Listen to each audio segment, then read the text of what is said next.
DreamWorks is back at it again, ladies and gentlemen, with the fourth installment of Kung Fu Panda, led by the amazing Jack Black as the character of Po, the lovable, hungry panda who is also known as the Dragon Warrior in this film. And of course, he is joined by newcomer to the franchise, Awkwafina, as Zin, this fox who is very chaotic, who is a thief, who joins Po on his journey. Going to the movie, I'm a fan of the Kung Fu Panda franchise. It's not a franchise I do go back and revisit as often as other like animated franchises. It's not something my kids have necessarily been wanting to seek out a lot, but the charm of the films are clearly Jack Black as the character of Po.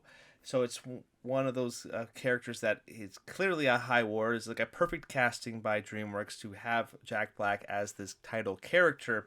Of course, when the trailers started dropping and I started seeing more footage of the film, I got a little more excited because even though it's a franchise I don't go back and revisit, the animation is never going to be the problem. It's not going to be a reason to not like the film because it's going to be completely beautiful.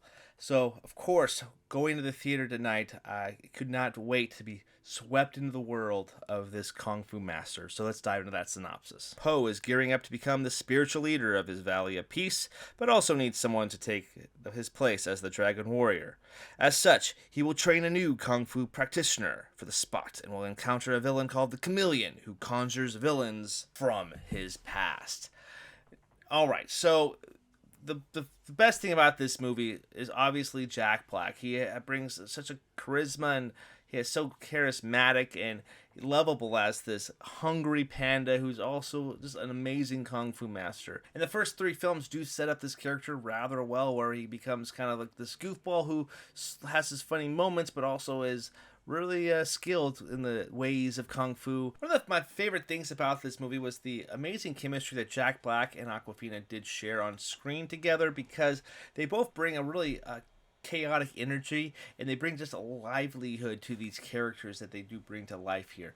Of course, Po being the hungry panda who's the Dragon Warrior here, and Jack Black just breathes such a life, and he just knows that character inside and out and just brings funny line deliveries every single outing he does, and also takes us on a really good journey of development with that character. And being a newcomer to the franchise in Awkwafina, he's able to play off her energy and match that as well in a lot of these different set pieces and scenes here.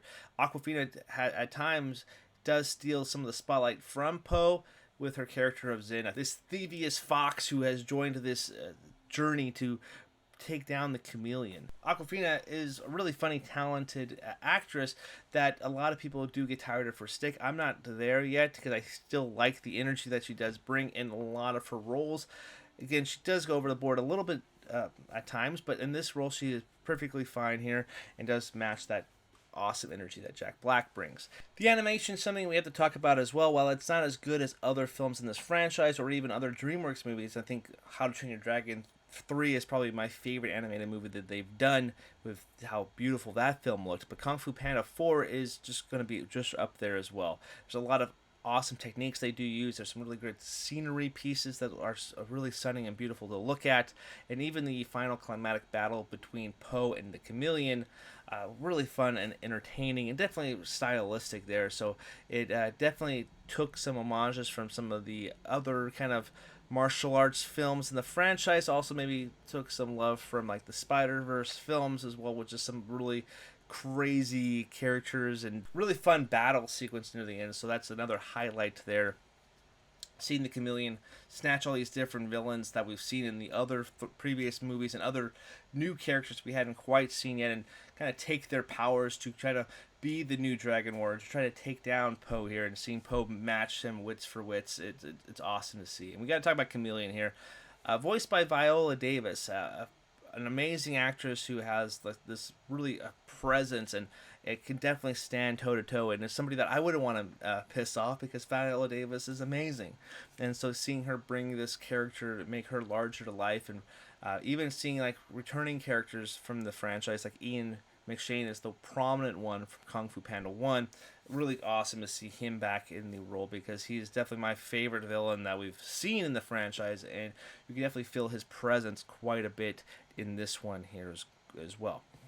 The movie is kind of standard, though. It's not going to be anything groundbreaking. It doesn't really take Poe into like a really higher place personally, like the other films did do. The journey here is quite simple: is that change is inevitable. You're gonna have to move along as you get older. You're gonna have to change what you feel you're comfortable with to move on to the next step in your life and in your personal journey.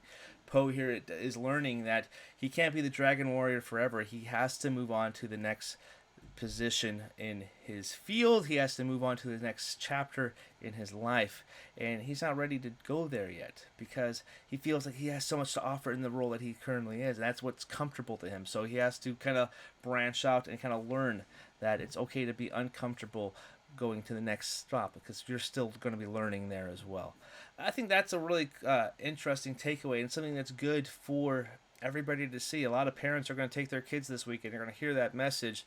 So while it's not as crazy or big a mind-blowing message as the other three films had, it's still a really strong positive message that prepare for change. Change is inevitable type of thing, and it's okay to not want to move on to the next stage in your life, but you're going to have to at some point. So I really like that, and that's something that we talked about with our daughter when we left the theater too. So it was really fun, and her big takeaway is that she really loved that ending fight sequence. So that is definitely a really bright spot, that final fight sequence.